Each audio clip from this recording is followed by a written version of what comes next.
Buenas noches, amigos, compañeros, dilectos médicos invitados para esta conferencia del doctor Juan Rodríguez Tafur. El doctor Juan Rodríguez Tafur es una persona que tiene una experiencia muy grande en todos los temas de inmunología, ¿no? Es una persona que ha trabajado en diferentes sitios como profesor de la Universidad San Marcos, inmunólogo, con una trayectoria de 25 años en la industria farmacéutica, asesorando laboratorios nacionales, laboratorios internacionales y en general un maestro de maestros. Y la categoría de maestros se la doy porque solo los maestros inspiran a la investigación y son unas fuentes de verdad que muy buenas para poder aprender cada vez más en este mundo tan moderno y exigente. Doctor Juan Rodríguez Tafur, le damos la más cordial bienvenida a nombre del directorio de la compañía Dropesac, a nombre del señor Guillermo Bonilla, de la señora, a nombre de los hijos, Guillermo, David, Carlos, Luis Bonilla, que son los que están tomando esta generación acá en la empresa. Le damos la más cordial bienvenida para su conferencia. Buenas noches, adelante. Buenas noches. Voy a proceder a compartir mi presentación. ¿Se está mirando? Sí, perfecto. Ok. Primero agradecer al señor Mendiola esta gentil presentación, así como a Dropesac por su también gentil invitación. Hoy trataremos de vislumbrar un poco, en realidad yo estoy más sorprendido que los que están escuchándome, de cómo se ha ido avanzando en un área tan importante como el área de la identificación, caracterización, estudio de la vitamina B12. En realidad el título es ¿qué se conoce de las diferencias entre la mecobalamina, que es la metilcobalamina, y la cianocobalamina? O sea, la vitamina natural y sintética. Natural, ¿por qué? Porque es la que fisiológicamente el cuerpo usa, mientras que la cianocobalamina se obtiene en realidad como un agregado suplementado en los alimentos. No es una vitamina natural. Entonces, ¿qué conocemos de su diferencia y qué hay de nuevo? Cuando tuve que enfrentar el tema, lo primero que me pregunté es, bueno, ¿cómo surgió el conocimiento de este tema? Y antes de empezar, evidentemente, lo primero que uno tiene que hacer cuando aborda un tema como este es hacer una declaración de imparcialidad. Vale la pena decir que lo que yo voy a decir no está de ninguna mente ni modulado ni influido por la compañía que me ha auspiciado. Así como también hacer una declaración de conflicto de interés que es importantísima. El autor, o sea, yo soy relator para varias compañías farmacéuticas y evidentemente no es un conflicto de interés que yo hable para este fármaco. Para comenzar, lo primero es que hay que dar un sumario sobre lo que voy a hablar. Los temas que voy a tocar son un poco de la historia de cómo se descubre esta vitamina B12 o la cobalamina, cuál es su química, cuál es la biosíntesis y su metabolismo, cuáles son las diferencias que existen entre la cianocobalamina, que es la que comúnmente usa todo el mundo, y la metilcobalamina o mecobalamina, qué cosa es el déficit de vitamina B12 y cuáles son sus implicancias en la anemia megaloblástica o anemia perniciosa. Y finalmente, cuáles serían las vías para administrar o suplementar esta vitamina tan importante y cuáles son sus indicaciones. En realidad es una conferencia muy corta. Es más, yo diría que es una de las más cortas que he dado. Está todo muy claro en lo que he revisado. Lo primero que quiero decir en cuanto al tema de historia es recordar que esta es una de las vitaminas que se descubre después de 100 años de investigación. Hay descubrimientos que han tomado 20 años y que han ganado un Nobel. Pero esta específicamente, el desarrollo y el reconocimiento de la estructura y de cómo esa estructura vitamínica funciona en nuestro organismo, tomó más o menos 100 años. Y estos 100 años, en una breve recorrido, empiezan en el siglo XIX. Empiezan fundamentalmente con la descripción original de la condición conocida como anemia perniciosa en un documento en forma colateral cuando el profesor Thomas Addison describe lo que se llama la enfermedad de Addison en el Hospital Guy's de Londres en el siglo XIX. En 1855, él escribe un documento famosísimo, un tratado que se llama Sobre los efectos constitucionales y locales de la enfermedad de las cápsulas suprarrenales, y en ese documento describe una rara forma de presentación que viene acompañada con una anemia idiopática que posteriormente se reconoció como anemia de Addison o enfermedad de Addison-Biermer. Esta primera descripción es una descripción seminal que él hace y es sumamente interesante poder tener la posibilidad, y de hecho se los sugiero, de poder bajar el documento, porque curiosamente el documento está presente en el internet en forma completa, el tratado que él escribe, en que describe él esta anemia de Addison. En 1934, ya imagínense, de 1855 a 1934, estamos hablando casi 70 años, un poco más, casi 80, se otorga el Premio Nobel de Medicina conjuntamente a George Whipple, George Minot y William Murphy por los descubrimientos sobre la terapia con extractos de hígado en casos de anemia perniciosa. El descubrimiento de esta vitamina tiene 2 Nobeles.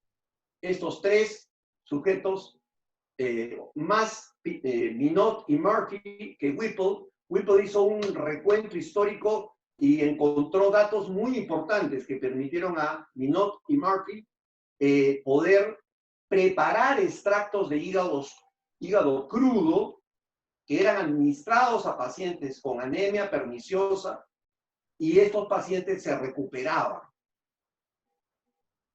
Sin embargo, continuó la investigación y se habían percatado que los pacientes con anemia perniciosa, aparentemente el jugo gástrico era uno de los primeros escollos que había para poder suministrar ese elemento que estaba en el extracto crudo y que, como muy bien lo describe entre 1929 y 1937, William Castle y colaboradores. ¿Qué concluye él? Concluye que en el jugo gástrico había una sustancia que se llamaba factor intrínseco en el estómago, y que esa sustancia que estaba en el hígado se ligaba a ese factor, y ese factor que estaba en el hígado y que curaba la anemia perniciosa era un factor alimentario o extrínseco, y que la unión de estos dos permitían la maduración normal de los eritrocitos. Lo curioso del caso es que por favor, si podrían apagar el micrófono, le agradecería. Y en 1930 y pico, hasta 1967, en realidad el factor de Castle o factor intrínseco no se pudo estudiar. Era muy esquivo. Y si ustedes hoy buscan quiénes fueron los que por primera vez identificaron el factor, es aún más esquivo. He pasado casi 2 o 3 días en medio de toda la información y no había forma de llegar a Lyon, Kelvoggen y Hailey en 1967, usando el píloro de cerdos, lograron extraer una glicoproteína que fue caracterizada por primera vez como el factor intrínseco, o sea, el factor que estaba en las células parietales del estómago y que se ligaba a ese factor extrínseco que todavía no se conocía que era la vitamina B2. En 1948, Volcker y el equipo de investigación de Merck Chabandon en Estados Unidos aisló pequeños cristales en forma de agujas rojas de estos extractos de hígado y que eran clínicamente activos. O sea, cuando se administraba este producto, sí se producían mejorías importantes en los pacientes con anemia perniciosa. Mientras que en Inglaterra, Lester Smith y Parker de Glaxo también aislaron estos mismos cristales y los identificaron como la vitamina B12. Todo esto pasó prácticamente alrededor de los años 50. En 1950, Brick y colaboradores, que fueron los primeros en hacer un análisis elemental de estos cristales, determinan la estructura de la vitamina B12, determinando que su construcción llevaba aproximadamente de 61 a 64 carbonos, más o menos entre 86 y 92 hidrógenos, 14 nitrógenos, 13 oxígenos y una molécula de cobalto. A este descubrimiento le sigue finalmente el descubrimiento de Dorothy Hodgkin en 1956 en Inglaterra, quien le pide al profesor Lester Smith, que había aislado las agujas en el laboratorio de Glaxo, que le envíe muestras. Y usando una técnica novedosa, en el 56 ya no era tan novedosa porque Watson y Crick ya habían usado la difracción de rayos X para estudiar el ADN, la doctora Dorothy Hodgkin logra determinar la estructura a través de difracción de rayos X y determinar y conocer cómo eran los anillos de Coryn. Y así hacerse acreedora al segundo premio Nobel en el año 64, que merece ya el descubrimiento de la estructura propia de la vitamina B12. Como ustedes se dan cuenta, en realidad 100 años para descubrir algo es extremadamente largo. Es un proceso largo por el cual se pudo llegar a tener finalmente la estructura de esta vitamina. Vamos a hablar de la química de la cobalamina o vitamina B12. Para comenzar, la vitamina es una de las que tiene la estructura más compleja y tiene un anillo llamado anillo de Coryn, que está formado por 4 anillos pirrólicos, al igual que la estructura de la hemoglobina. ¿Sí? La diferencia entre la hemoglobina, ¿correcto?, y la vitamina B12 es que la hemoglobina tiene hierro como núcleo central y la vitamina B12 tiene cobalto como núcleo central. Esa es la diferencia, básicamente. Así como la clorofila tiene magnesio en el núcleo central y también tiene 4 anillos pirrólicos. Eso es lo que llaman un anillo de Coryn, que lo vamos a ver, vamos a describirlo bien. Es la única vitamina que posee un ion de cobalto y en verdad que posee un ion metálico. Como la hemoglobina no es una vitamina y el pigmento M no lo es, esta es la única vitamina que tiene un ion metálico. Forma parte de un cofactor, el cofactor principal de la vitamina B12, en realidad son en realidad estructuras que tienen actividad de cofactores enzimáticos. Y la metilcobalamina o mecobalamina y el 5-deoxicobalamina son factores coenzimáticos, los dos. Estas sustancias son de color rojizo, son sensibles al calor y a la luz. Aproximadamente, o sea, para poder decir que una persona está sana, debería tener más o menos almacenado en el hígado 5 miligramos de esta vitamina B12, y que es suficiente para 5 años de vida. No es como una vitamina C, que uno en un periodo corto puede perder vitamina C y evidentemente llegar al escorbuto. Acá no. Acá el hígado almacena 5 miligramos de esta vitamina. Es aproximadamente lo que se va a necesitar en 5 años. Y está una reserva que permanentemente está siendo recambiada.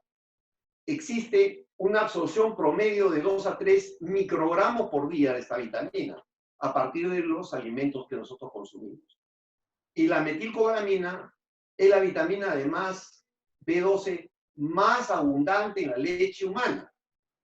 Por eso debe ser, porque tiene una gran importancia en el crecimiento y en las funciones metabólicas, como lo vamos a ver más adelante. Este es el anillo de Corrin. De Corrin, no de Corín, de Corrin. El Corrin ring, así se llama. Esto está formado por 4 anillos pirrólicos, como lo ven acá, y en el centro hay un núcleo de cobalto. En la molécula, en general, se pueden distinguir el núcleo de cobalto, 4 de los 6 lugares coordinados que conforman este anillo. Además, la vitamina B12 en su forma de cianocobalamina tiene además una colita agregada de dimetilbencil imidazol, que provee un 5º lugar de unión. Y además existe un 6º lugar variable. Como el color rojo lo otorga el complejo cobalto anillos de Corrin.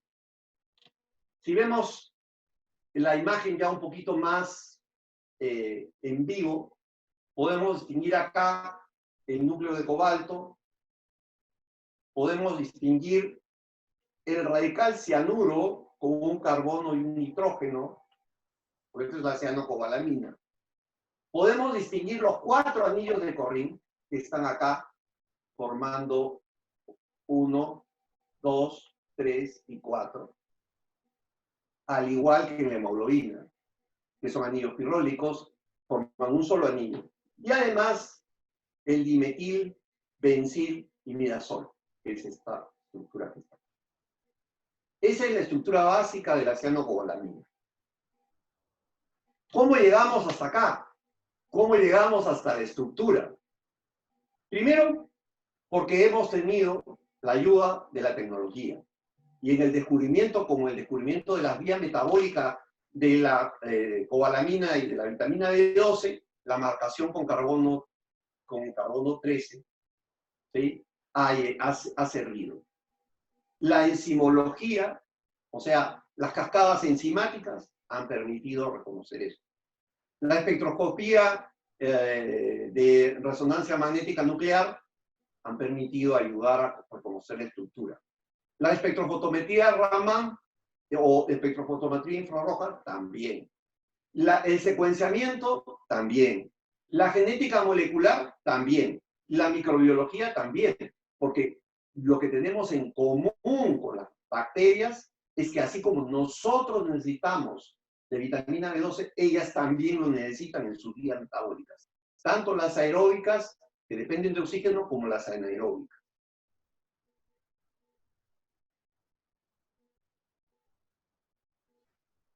Vamos a hablar de la biosíntesis del metabolismo.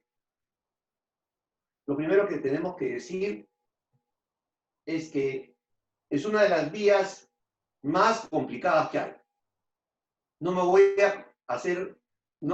a dar acá de bioquímico, porque yo soy farmacólogo, inmunólogo, pero lo que puedo decirles es que esto tiene su grado de complejidad y que definitivamente no estoy interesado en a los colegas que hoy me acompañan complicarlos con eso.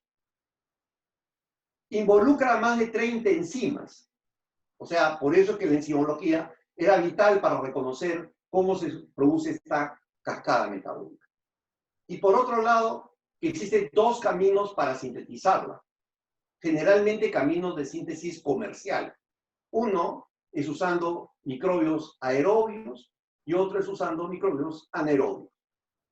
Y finalmente, existen 16 estructuras intermedias o metabolitos intermedios que van entre el uroporfirinógeno 3 hasta la adenosilcobalamina por la vía aeróbica.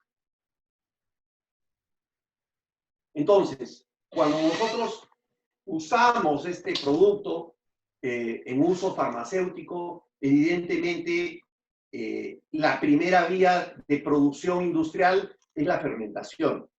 La fermentación industrial producida por todos estos productos, la metanosarcina, la Butrinebacterium, el Acetanobacterium y los Propionibacteriums. Todos ellos pueden ayudarnos a hacer la síntesis industrial de estos productos. ¿Sí? Se hace una producción a mayor cantidad y se secreta además ácido propiónico y acético. ¿Sí? Y evidentemente la producción de ácido propiónico puede inhibir en las bacterias la producción de cobalamina. Por eso es importante que estas plantas de fermentación tengan una serie de controles para poder producir la vitamina a nivel industrial. Existen, como dije, dos vías, la vía aerobia y la vía anaerobia. En la vía aerobia se necesita oxígeno, ¿sí? Y este oxígeno se incorpora en la vía metabólica en el precorin 3A y en el precorin 3B, ahora lo vamos a ver. Y existe una variación entre las bacterias anaerobias y las aerobias en el momento de la adición del cobalto. Así, mientras que las bacterias aerobias añaden tempranamente entre el paso del uroporfirinógeno 3 y la precorina 2, poco estamos hablando de anillos de Corin, entonces son preanillos de Corin, se va a colocar oxígeno, ¿correcto? Mientras que, en la vía anaerobia se va a añadir, el cobalto. Mientras que en la vía anaerobia se va a añadir tempranamente al ácido hidrogenolidínico A y a la C-diamina y al ácido lidínico A y C-diamina este cobalto. Cuando esto lo vemos en términos de cascada, nos damos cuenta que acá tenemos el uroporfirinógeno 3, acá entre la precorina 3A y 3B se agrega oxígeno, y aunque les parezca increíble, 2013, solamente hace 7 años, todavía la vía metabólica tenía un black box. Yo me he tomado muchas dificultades para conseguir una estructura tridimensional final de la vitamina. Lo que quiere decir que hay varias estructuras alternativas. ¿Sí? Interesante. Porque eso quiere decir que esto no es un tema acabado, que ya está coagulado. ¿Sí? Y todavía se está empezando a tratar de entender estas vías metabólicas de síntesis. Pero existen dos fenómenos importantísimos en nuestro organismo donde tanto la metilcobalamina como la adenilcobalamina, adenosina S-cobalamina, funcionan, y es la detoxificación y reciclación de dos sustancias importantes. Una es la transformación de un aminoácido como la homocisteína en metionina y la transformación del metil maloil coenzima A en succinilcoenzima A, que es usada en el ciclo de Krebs, en el ciclo de síntesis de oxígeno y en general el ciclo muy importante para la vida. Entonces, cuando hablamos de esto, lo único que tenemos que recordar es que la homocisteína debe convertirse en metionina. Punto 1. la homocisteína es el derivado de la ingesta proteica. Quiere decir que toda persona que ingiere proteínas y no tiene suficiente B12 no va a poder convertir la homocisteína en metionina, y la homocisteína va a producir muy serios problemas en el sistema cardiovascular. Nosotros en el laboratorio de farmacología, porque ustedes no crean, tenemos un bonito laboratorio de farmacología, los estudiantes hicieron un modelo y uno siempre piensa, bueno, los estudiantes están haciendo cosas y uno los asesora, ¿no? Entonces un grupo de estudiantes me busca y me dice, doctor, mire que queremos hacer esto, lo otro, aquí y allá. Entonces, lo que hicieron fue hacer un modelo animal donde le dieron a los animales grandes cantidades de proteína y una muy escasa cantidad de vitaminas.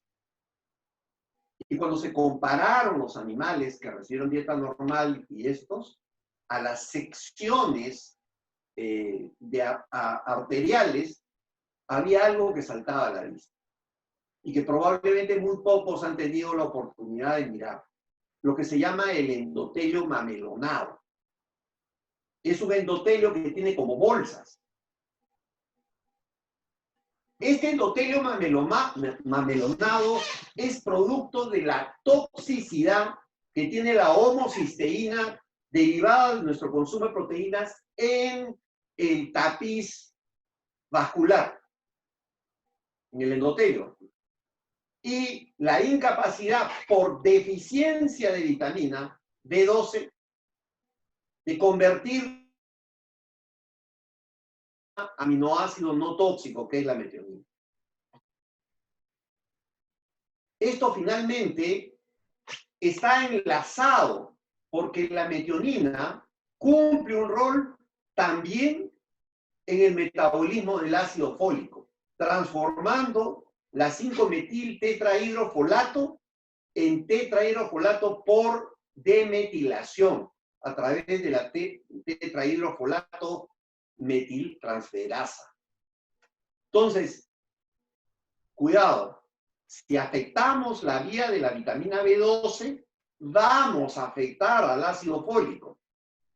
Y a veces se puede reconocer anemias megaloblásticas o anemias perniciosas en donde algunos dan folatos y el resultado es un tratamiento poco exitoso, ¿sí? La segunda vía importante, el segundo efecto de la cobalamina o vitamina B12 es la conversión de metilmaloil coenzima A través de sulcinilcolina A y ser aprovechado en el ciclo de Krebs.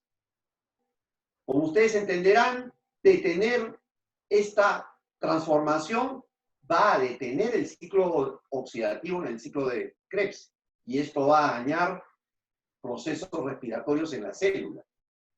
Va a tener consecuencias muy graves. Sin embargo, no son las únicas reacciones bioquímicas que se dan. Sí, bueno, acá algo ha pasado. Un fantasma me cambió, yo lo tenía correcto. Bueno, la coenzima, o sea, la metilcobalamina y la adenilcobalamina, que actúan como coenzimas, cumplen un rol en la síntesis de ADN. Además, cumplen un rol en la síntesis de purinas y pirimidines en los ácidos nucleicos. Además, cumplen un rol en la síntesis de los glóbulos rojos y de las proteínas. Mantienen la estructura de la vaina de mielina en las células nerviosas. Actúan en el metabolismo de los ácidos grasos. Y finalmente, es la metilcobalamina, así como la adenilcobalamina, pero sobre todo la metilcobalamina o mecobalamina, es una importante fuente para metilar, porque es una estructura metilada. Entonces, transforma la homocisteína en metionina, el metilmaloil coenzima A en succinilcoenzima A, el tetrahidrofolato a metiltetrahidrofolato, y finalmente tiene una vía muy importante, que es la vía del S-adenosilmetionina, que es un potente elevador del estado de ánimo, el famoso SAMe. Por cierto, si ustedes van a una tienda en Estados Unidos de productos vitamínicos, ustedes van a encontrar el S-adenosilmetionina, el SAMe, como una sustancia que coayuda el manejo y tratamiento de la depresión leve en gente que no tiene la depresión mayor. Esto es un efecto dominó. Y como es un efecto dominó, al menos tenemos que tener una idea de cómo sucede esto en el metabolismo. ¿Por qué hay que decir todo esto de la vitamina? Por una razón muy simple.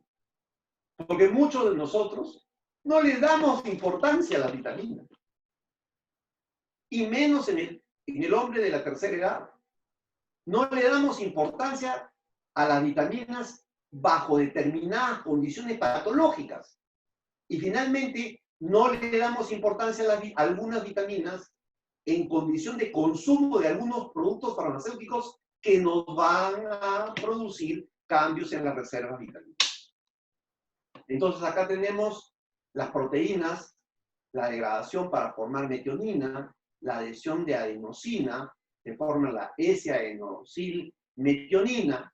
La S-adenosilmetionina se transforma en S-adenosil-homocisteína, se libera adenosina, y finalmente tenemos la homocisteína que va al circuito de transformarse en metionina gracias a la vitamina B12. Entonces, esto es una de las vías, pero hay una siguiente vía, que es el ácido fólico, ¿sí? Y la tetrahidrofolato, que va a transformarse por esta vía y va a ser demetilada por la metionina sintetasa y por la vitamina B12. Entonces, están ligadas las vías de la homocisteína a la B12 como la producción de ácido fólico a la B12.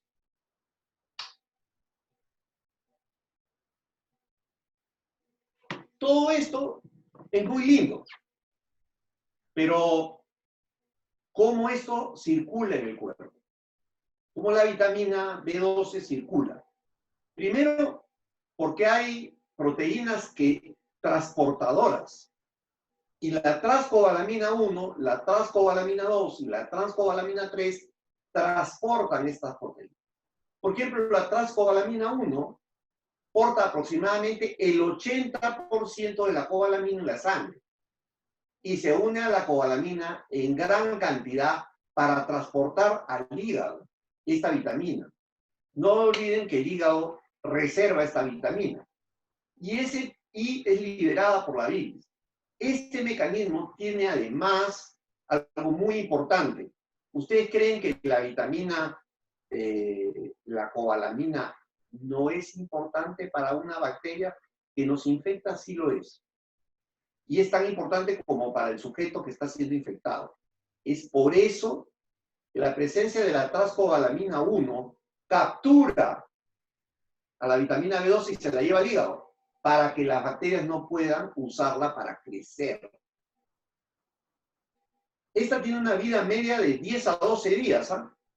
Cuando está unida a la vitamina B12. Luego tenemos la transcobalamina 2, ¿sí? Que porta un 25% de toda la cobalamina en la sangre.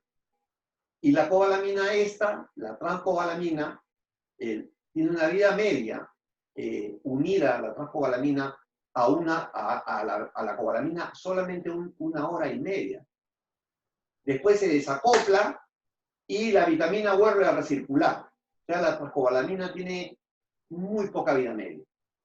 Y en la función de la transcobalamina 3 es mucho más interesante, porque esta no es producida ni por el hígado, sino es producida por los granulocitos, por los glóbulos blancos, para poder secuestrar a la vitamina B12 y llevarla a su reducto de almacenamiento, que es el hígado. ¿Qué sucede si perdemos la transcobalamina 2?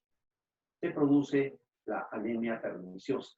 Entonces ya tenemos podemos tener daño en el hígado, perdón, podemos tener daño en el estómago por anticuerpos y producir una gastritis atrófica, pero podemos tener deficiencia de trascobalamina y entonces también no se llega a transportar en forma exitosa y también podemos producir anemia perniciosa. ¿Cuáles son las diferencias entre cianocobalamina, una vitamina que básicamente ha sido muy usada como suplemento, ¿sí?, y la mecobalamina o metilcobalamina? Primero, bueno, esto ya lo vimos. Lo primero que hay que decir es que la cianocobalamina es una forma inactiva. No está activa, tiene que ser activada. Es como hablar de una prodroga. No es droga activa. Pero no es la única que hay. Hay la hidroxicobalamina. ¿Qué cosa es esto? Nada más que la colocación de un oxidrilo en el cobalto. Así como la cianocobalamina tiene un radical cianuro unido al cobalto, en la hidroxicobalamina hay un oxidrilo unido al cobalto. En la clorocobalamina hay un radical de cloro unido al ion metálico. Y las dos únicas formas, diríamos, activas que usa el cuerpo son la metilcobalamina y la aenosilcobalamina, o también llama 5-deoxiaenosilcobalamina, que en realidad son las dos formas biológicamente activas. Cuidado, forma inactiva, forma biológicamente activa. Si comparamos, entonces, acá está el radical cianuro unido al cobalto. Acá está el radical cianocobalamina. Acá tenemos la 5-deoxiaenosilcobalamina. Hay toda una área, la adenosina está unida acá, por eso es 5-deoxiaenosil, la adenosina unida al núcleo de cobalto. Tenemos la metilcobalamina, que tienes al radical metilo unido al cobalto, y finalmente tienes la hidroxicobalamina, que es una forma poco usada en el cuerpo, no se usa en el cuerpo. Estas son las formas que se usan en el cuerpo, tanto citoplasmáticamente, como acá, como en otras regiones que no son necesariamente el citoplasma, en mecanismos biológicos, tanto en el humano como en las bacterias. Entonces, estas son las dos vitaminas activas, la 5-deoxiaenosilcobalamina y la mecobalamina, que como ya les dije, tienen solamente la diferencia en la estructura radical. Hay alguna literatura, no la he colocado acá, que habla del potencial que tiene de la administración de grandes cantidades de cianocobalamina en el ser humano. Y se habla específicamente de algunas tribus africanas que tuvieron uso inapropiado de algunos alimentos donde la concentración de cianocobalamina era muy alta. Y se observó en el momento de las disociaciones algún grado de liberación del radical cianuro. Claro, esto es anecdótico, ¿sí? Todo el mundo le pone el radical cianuro y la cianocobalamina es muy usada. Pero hoy, teniendo otras alternativas, debería ser preferentemente porque es la metilcobalamina o mecobalamina, es una forma activa de vitamina B12. Acá encontré una foto maravillosa, ¿sí? Miren, esta es la forma, esto es un reactivo, evidentemente, esta es la forma purificada, ¿sí?, de la metilcobalamina. Sí hay una comparación, y esta comparación valdría la pena hacerla. Primero, es que el producto que tiene el laboratorio Dropesa es una forma inyectable. Por lo tanto, si nosotros hablamos de la comparación factor intrínseco, no es requerido, porque ustedes se lo van a inyectar, ¿sí? No hay forma oral no tiene forma oral el laboratorio. Por lo tanto, cuando hacemos una comparación, generalmente también la cianocobalamina se puede inyectar, pero hay cianocobalamina, mucha gente la toma oral. Y el problema es que si estos son ancianos y tienen algún grado de atrofia gástrica, la absorción va a ser disminuida, ¿sí? Y se van a necesitar factores intrínsecos, de todas maneras para acoplarse y poder ingresar. Eso no sucede si ustedes usan una forma inyectable, evidentemente. Cuando hablamos de la absorción, ahí sí, ambas por vía oral, realmente la metilcobalamina tiene mucho menos absorción oral, pero eso se debe fundamentalmente a que no necesariamente siempre tiene presentación oral, sino generalmente inyectada. El tema es que la cianocobalamina es menos retenida por los tejidos. ¿Por qué? Porque es una forma inactiva. Necesita separarse del radical cianuro para recién convertirse en forma activa al metilarse o al arenosilarse. Por eso es que los tejidos no la retienen. Pero la metilcobalamina sí se retiene fácilmente en el citosol de las células. Evidentemente la excreción urinaria es mayor en la cianocobalamina y es mucho menor en la metilcobalamina. ¿Por qué? Porque es un producto que al ser una estructura, un cofactor enzimático, se queda dentro de la célula más fácilmente. Es un cofactor enzimático inactivo uno y activo el otro. El efecto sobre la homocisteína es bueno con la cianocobalamina, pero es muy bueno con la metilcobalamina. La transformación de homocisteína en metionina es mucho más exitosa. Acá quiero decirles algo que es interesante. Sabemos que la homocisteína es uno de los problemas que pueden tener los pacientes cardiovasculares en pacientes, por ejemplo, que consumen proteínas y que tienen diabetes. ¿Sí? Hay gente que tiene el paradigma de pensar que la instalación de la neuropatía es muy lenta y no tiene sintomatología previa. Esto no es así. ¿Ah? Entonces, hay etapas y hay una vía para llegar al fenómeno determinado como neuropatía avanzada. Por lo tanto, la administración de estos productos, sobre todo teniendo toxicidad a la homocisteína, con mayor razón en pacientes diabéticos, sería bueno usarla en forma inyectable. Sobre el tejido hematopoyético, al parecer, la metilcobalamina tiene menos efectividad. Pero hay una cosa que sí nos llama la atención, la muy baja concentración que puede haber. Evidentemente, no va a haber una vitamina sintética en la leche materna, pero la metilcobalamina tiene una altísima concentración en leche materna. La naturaleza le provee al niño, al neonato, de esta importantísima vitamina, porque la leche también tiene un contenido proteico que debe ser manejado por la vitamina. Vamos a hablar del déficit de cobalamina y de la anemia perniciosa o anemia megaloblástica.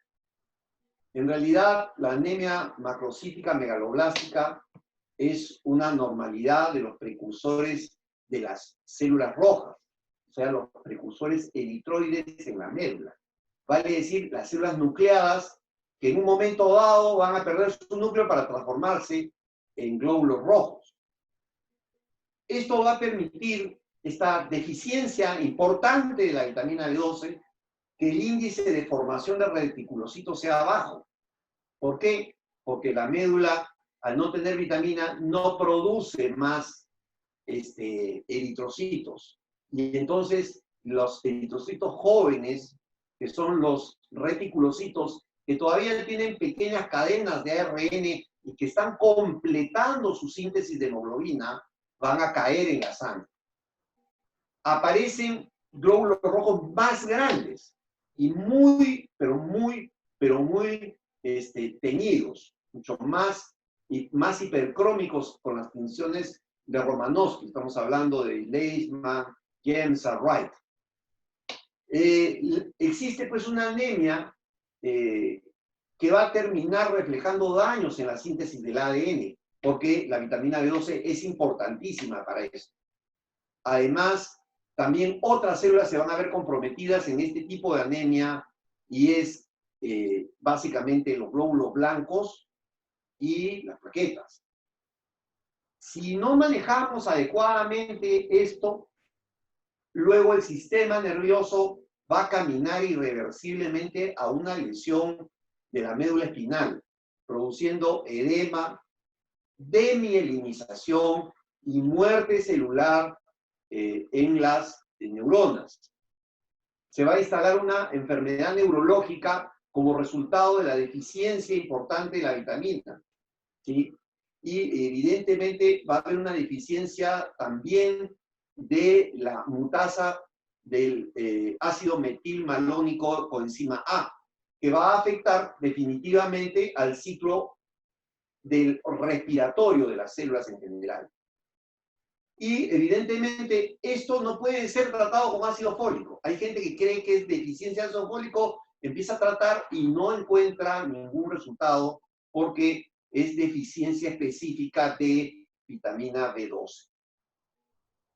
Esta es la imagen que presenta evidentemente las células de un frotis, de un paciente con anemia megaloblástica por deficiencia de vitamina B12.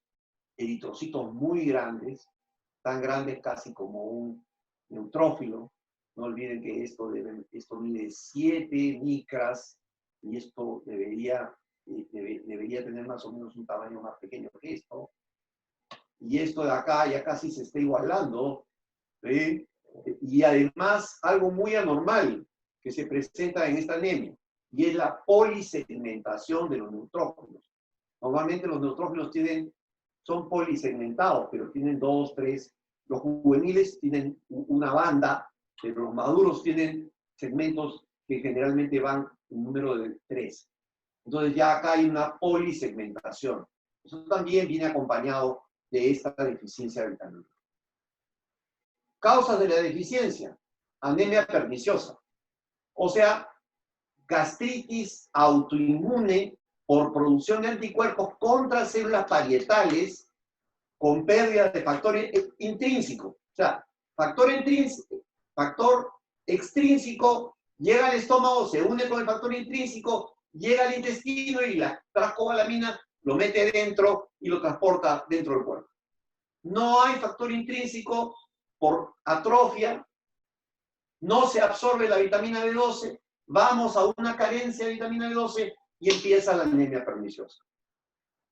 Raramente esto es debido a escasez dietética, pero en sujetos malnutridos, sí puede ser por cuestiones dietéticas. Existen fármacos, ¿sí? Anticonceptivos orales, el trimetoprim, que afecta el metabolismo de la tetrahidrofolato en general, el metotrexate, que también afecta al ácido fólico, también afecta a la vitamina B12, la fenitoína, la teofilina. Yo le pongo broncoadilatadores en asma, le pongo un signo de interrogación. Yo en realidad me río mucho porque esto es un tema que lo maneja la gente que hace inmunología de alerta. Y es el tema muy simple. El sujeto se pone un broncodilatador y la pregunta es, ¿cuánto llega al pulmón? No llega todo. ¿A dónde llega la mayor parte de lo que vamos a poner del broncodilatador? Al tracto digestivo. ¿Y el broncodilatador qué hace? Dilata. Detiene la función de contracción muscular. Ajá. O sea que la válvula que tenemos entre el esófago y el estómago, en presencia de un potente broncodilatador no se afecta. Sí se afecta. Un asmático de larga data tiene deficiencia del cierre y tiene reflujo. ¿Y el reflujo qué cosa hace? Que el gastroenterólogo le recete inhibidores de la bomba. ¿Y qué hace el inhibidor de la bomba? Déficit de vitamina B12. Sí, pues, los IBPs, además acá también hay parasitosis por peces, ¿no? El Diphyllobothrium pacificum. Aquí, en los peces, 50% de los peces están parasitados. Yo no como ceviche hace 25 años. No sabe lo grave que es una parasitosis que lo tiene usted en la clínica y no sabe el médico que tiene. ¿Sí? Tenía una persona en UCI con una parasitosis comiendo ceviches en la calle. Pero eso es un tema aparte. Entonces, el Diphyllobothrium también produce deficiencia de B12. La gastrectomía, las operaciones de retiro del estómago o estas famosas operaciones para derivaciones, ¿sí?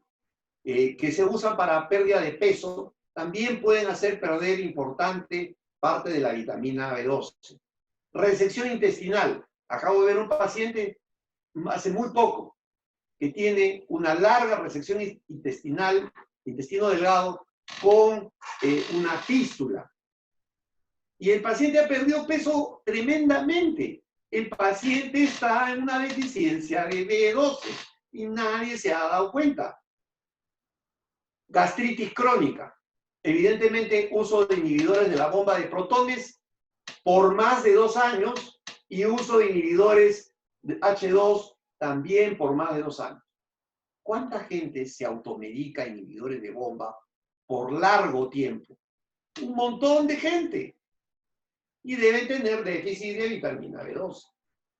Ancianos, pobre ingesta en la dieta, pacientes con hipocloridria, que el anciano tiene tendencia a ser hipocloridria. Y finalmente, enfermedad celíaca y síndrome de mala absorción. ¿Cómo diagnosticamos una deficiencia de B12? Por los niveles de homocisteína. ¿Cuáles deben ser? Menos de 13 micromoles por litro. Si son mucho más, si son 40, 100, ya estamos en un problema serio.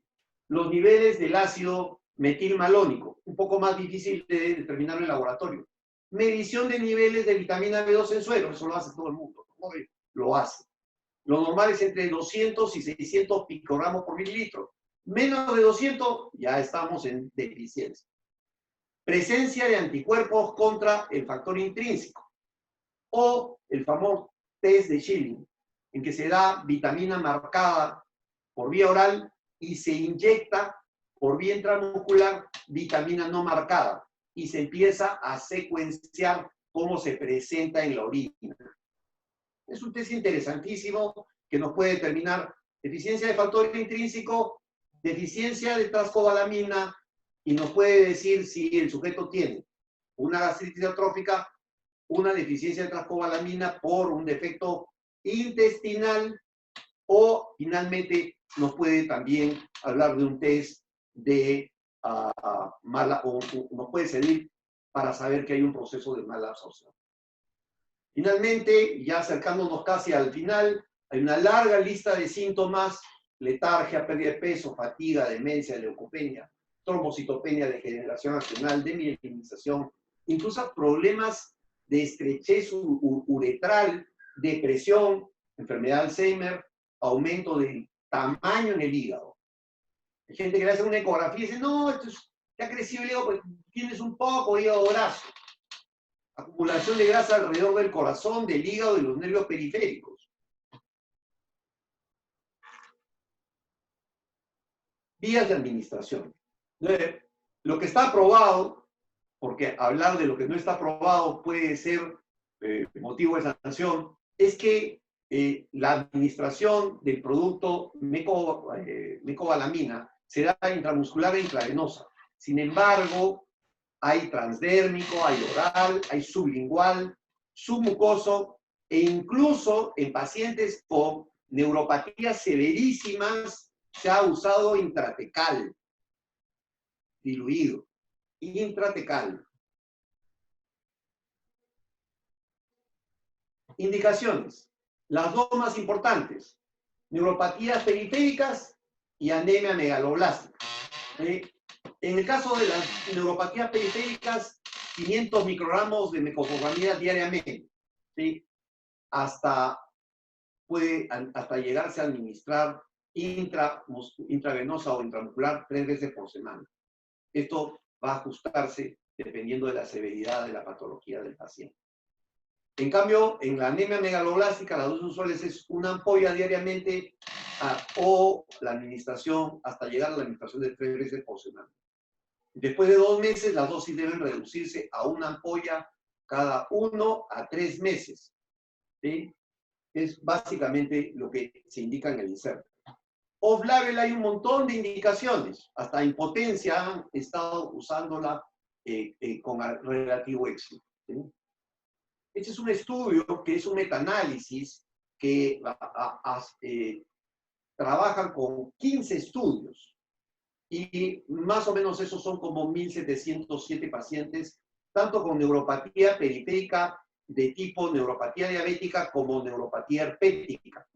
Y ellos llegan a la conclusión que en este metaanálisis, que evidentemente mecobalamina en combinación con otras terapias se muestra eficaz.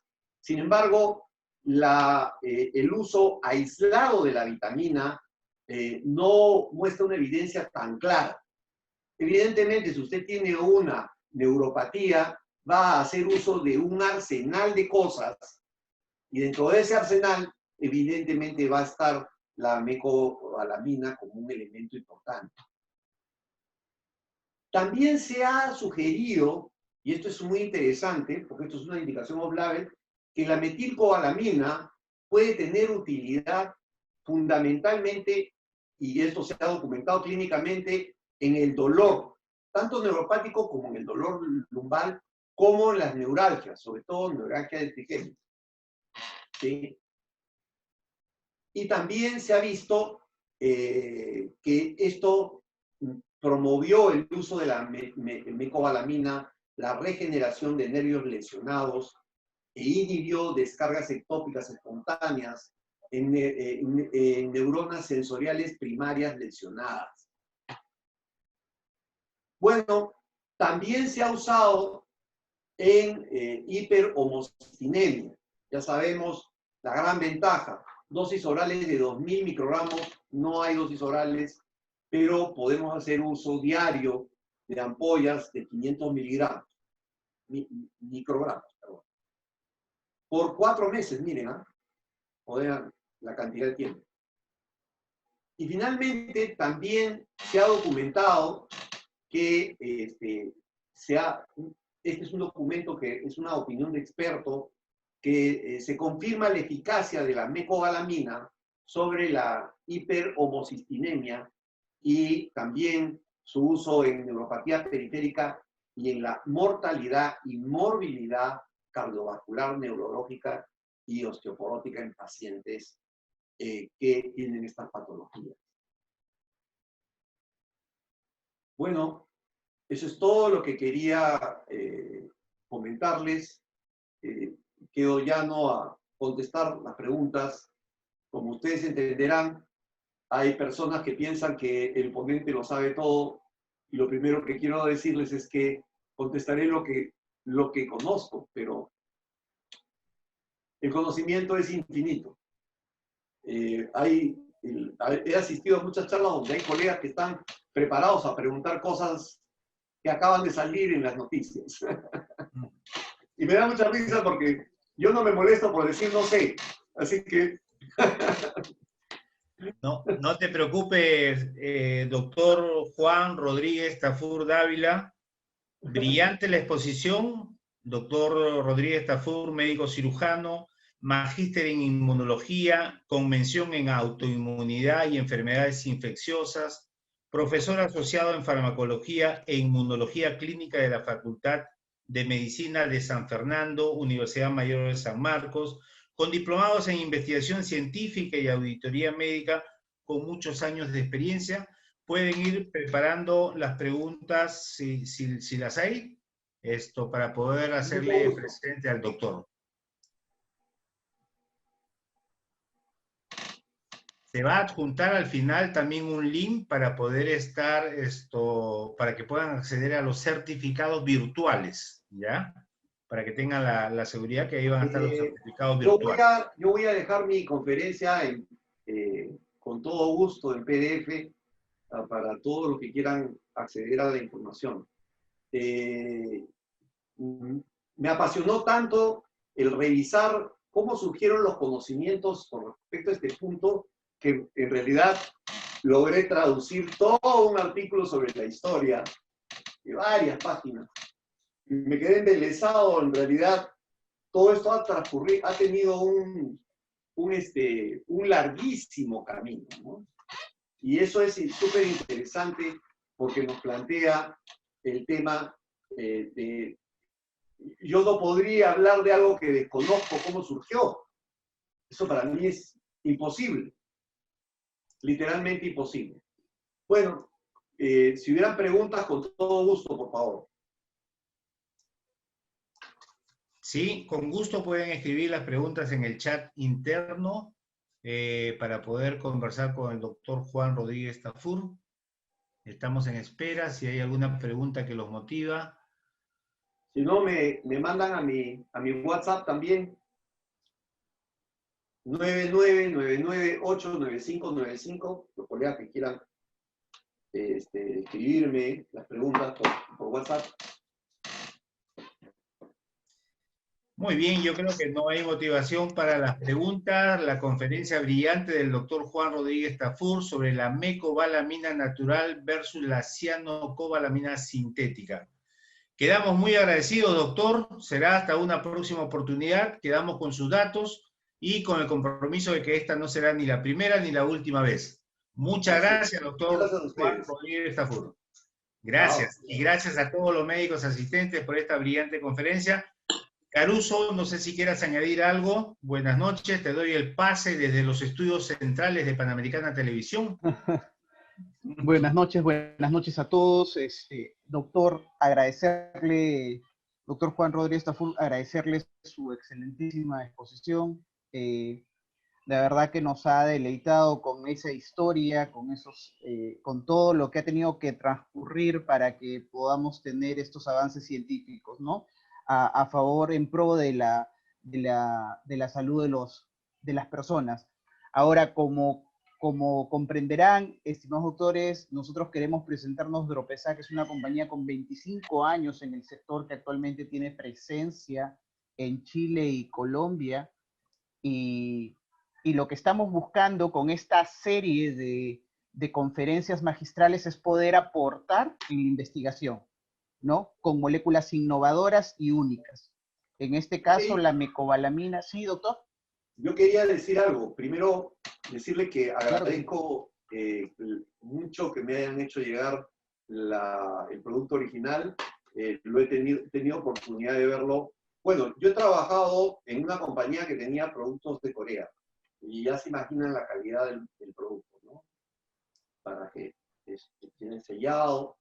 En realidad, yo personalmente lo voy a usar, porque yo soy asmático y he sido largo usuario de inhibidores de bomba, justamente por una hernia que tengo. Entonces, a veces pienso que algunos de los problemas que tengo pueden deberse a algo de deficiencia de esta vitamina, y lo voy a probar. Y les agradezco muchísimo por hacerme llegar esta muestra original del producto. Justamente era uno de agradecerle, doctor, agradecerle esta mención y bueno, comentarle a todos los colegas que vamos a hacerles llegar una muestra original a todos los participantes a esta ponencia, y nosotros tenemos una responsabilidad en medio de esta crisis, que es seguir avanzando a nivel de conocimientos con ciencia, con investigación científica seria que nos permita dar luces a nuevas formas, nuevos esquemas, con la finalidad de garantizar y mejorar la calidad de vida de las personas. No creo que ese es nuestro propósito, ese debe ser de manera ética, y pues Dropesac se encuentra presto a esto. Este no va a ser este es la segunda charla que venimos realizando con componentes de alto nivel, y no va a ser la última, como menciona José, así que les agradecemos a todos. Hay una Próximamente, pregunta. recuerden que van a recibir su muestra original, y esperamos contar pues con esta forma de compartir información, que es lo que Hay una nosotros pregunta para necesitamos el en estos doctor. momentos. Pepe. Sí, a ver. Sí, hay una pregunta para el doctor Juan Rodríguez Tafur y dice: ¿qué tan buena es la efectividad de la mecobalamina y la cianocobalamina sola en neuropatía periférica debido a quimioterapia? Ajá. A ver, yo no he puesto material al respecto, pero esta vitamina tiene importante mecanismo de acción, sobre todo en toxicidad, ¿ya? Es un potente detoxificador por ejemplo, acrilamida. Es un potente detoxificador de mercurio. Es un potente detoxificador de algunos otros metales pesados y también de drogas. No olvidemos de que algunas drogas van a causar impacto en órganos como el hígado. Y entonces, sí es cierto que esta droga puede tener un efecto detoxificante, sí. Sí, definitivamente sí. Yo he revisado el tema. Lo que pasa es que si he puesto 45 dispositivos y ya no quise poner muchos más, porque nos hubiéramos tomado más tiempo. Y entonces, en realidad, sí hay información de la capacidad de detoxificación. Y en acrilamida, por ejemplo, está documentado, en mercurio está documentado, y en varias otras sustancias tóxicas, como en fármacos, está documentado. Probablemente, tal vez una de las cosas más importantes, aparte de consumir una vitamina que metila, como la mecobalamina, es además para reducir los niveles de toxicidad que tiene la quimioterapia. Es muy importante que muchos pacientes estén, yo no diré en ayuno, pero sí que no estén comiendo horas antes de la quimio. Entonces, una buena reserva vitamínica es fundamental para reducir la toxicidad hepática que tiene definitivamente las drogas en la quimioterapia.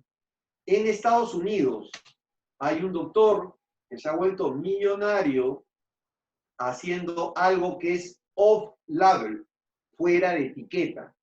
¿Qué hace él? Este doctor lleva a pacientes con cáncer desahuciados a su consulta de instituto, donde les aplica, en realidad les aplica insulina, perdón, glucagón. Les baja la insulina. Y una vez que el paciente está entrando casi en shock hipoglicémico, en ese momento le pone la quimio. Se ha demostrado que la glucosa muy baja en sangre, asociada a ayuno y quimio, aumenta la potencia destructiva de las drogas neoplásicas. O sea, la hipoglicemia o la glucosa baja mata con mayor facilidad la célula tumoral. Eso ya se sabe hace tiempo. Y si algo es malo, es consumir grandes cantidades de azúcar. O sea, el bajar la glucosa en pacientes, así como generar una gran reserva vitamínica en esos pacientes, va a ser fundamental. ¿Sí? La inmunidad es una cosa muy interesante, pero muy compleja. Y hoy, cuando hablamos de cáncer, lo más avanzado en cáncer, ¿qué cosa es? El diagnóstico con emisión de positrones. O sea, el PET-scan. ¿Y qué hace el PET-scan para saber que hay cáncer? Le inyectan glucosa a la sangre marcada y el tumor ve la glucosa y se la come. Escanean y ahí está el tumor. Porque el tumor se nutre de glucosa. Ahora imagínense un sujeto cuya vía glicolítica, o sea, la vía de nutrición por glucosa, con cáncer está aumentada y tiene déficit de vitamina B12 y el ciclo de Krebs está detenido, que es la vía respiratoria. ¿A quién estamos favoreciendo? A la célula tumoral. Es más claro que el agua. Porque al bloquear la vitamina B12 en forma de metilcobalamina, en forma de adenosylcobalamina, que son las formas activas, lo que estamos haciendo es detener la transformación del ácido metilmalónico, de la coenzima A metilmalónico a la forma de succinil y que entre al ciclo de Krebs. Estamos deteniendo el ciclo respiratorio de las células. ¿Sí? Y hay dos ciclos, el ciclo respiratorio y el ciclo anaerobio, el ciclo de Calvin, que tiene que ver con la movilización de carbohidratos, básicamente glucosa. La gente dice, el cerebro se nutre de glucosa. Sí, en la mañana hagan esto. Se comen una torta de chocolate, se toman una malteada y luego van a trabajar. Y miren cómo pasa la mañana. Lento. Se mueren de sueño. Se duermen. Se caen de sueño en el escritorio. Ahora yo les propongo la dieta de estar despierto. Un cuarto de pechuga de pollo sancochado y un café sin azúcar. Si lo comen, hasta la 1 de la tarde no tienen ni hambre, ni sueño, ni cansancio, ni nada. Yo tengo 66 años y yo no me canso porque yo me nutro bien. Entonces, para nutrirse bien, hay que aprender que el cerebro funciona con neurotransmisores. ¿Y de qué son los neurotransmisores? ¿De dónde salen? Salen de los aminoácidos, ¿sí? La 5-hidroxitriptamina es la serotonina, sale de los aminoácidos, ¿sí? Y así sucesivamente. Todos nuestros neurotransmisores salen de las proteínas. Coman poca proteína, van a ser tontos. Claro que sí. Si ustedes comparan el peruano promedio que come así de carbohidratos y un trocito de proteína con el argentino promedio que come así de proteína y si come una papa tal vez será, se van a dar cuenta del perfil del peruano y el perfil del argentino. Es totalmente diferente. Diferente. Doctor Rodríguez Tafur, muchas gracias por la brillante exposición.